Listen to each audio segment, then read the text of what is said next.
Hi, my name is Sheila. I hope you're doing great. Welcome to video number 5, that is part 5, sports injuries. Today I would like to discuss about prevention of injuries. So people prepare to prevent these injuries. With the last video we talked about protective gear and avoiding such messy environs. So today we just talk about prevention, just prevention. So prevention, when I talk about prevention, is we have three types of prevention. We have primary prevention, secondary prevention, and tertiary prevention. So when you talk about primary prevention of sports injuries, it means that those are the things which you need to do to avoid injuries.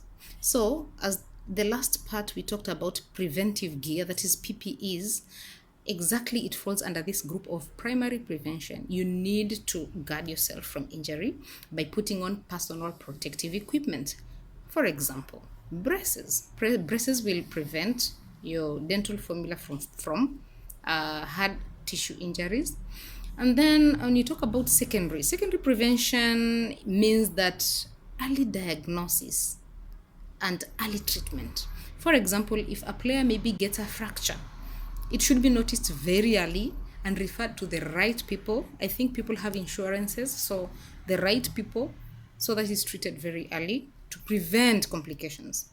Then we have another prevention, which I don't know why it's called prevention, but it is the tertiary prevention. Tertiary prevention just means that you have an injury and it has made you not to move, or maybe it has disabled part of your normal life. Maybe your limb got amputated, sorry to say that. So tertiary prevention means that we don't want you to deteriorate further. So it means engaging with rehabilitation. So I think we, as Kenyans, we have a lot of sports, especially the marathon. Yes. We have our very able teams, the basketballers. We also have the volleyballers. We have so many sports people here in Kenya, and yego. So we need to have insurances which will, of course, help us have rehabilitation centers to rehabilitate these people who are involved in sports, and maybe they need to be to help them move on with their future life even if they're unable to play again. So those are the three parts. And also I wanted to share with you about the benefits of prevention.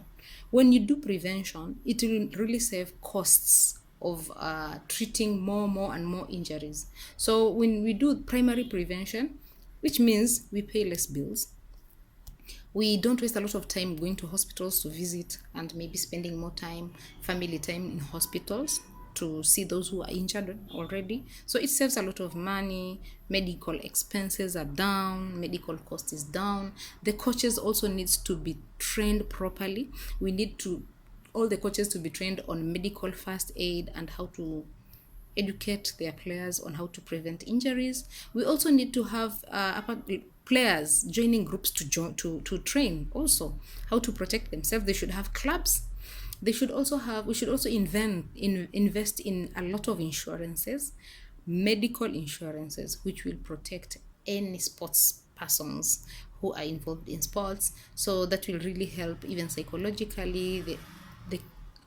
The people will be comfortable even if they're playing. At least we know they're covered. We also need to have immunizations protect you from getting pneumonias because you're exposed so much. Sometimes you go to extreme weather when you're going for exchange programs and friendly matches. I think we also need to have maybe you welcome the healthcare team to join the sports teams, interact and have team building, and maybe talk generally about health. So I think for now, I think that's my advice in prevention of the same. And I hope it will help someone who's watching. So thank you for watching. I hope we'll discuss more in our future videos. Please like it, share your comments also, and subscribe. Thank you. Bye bye.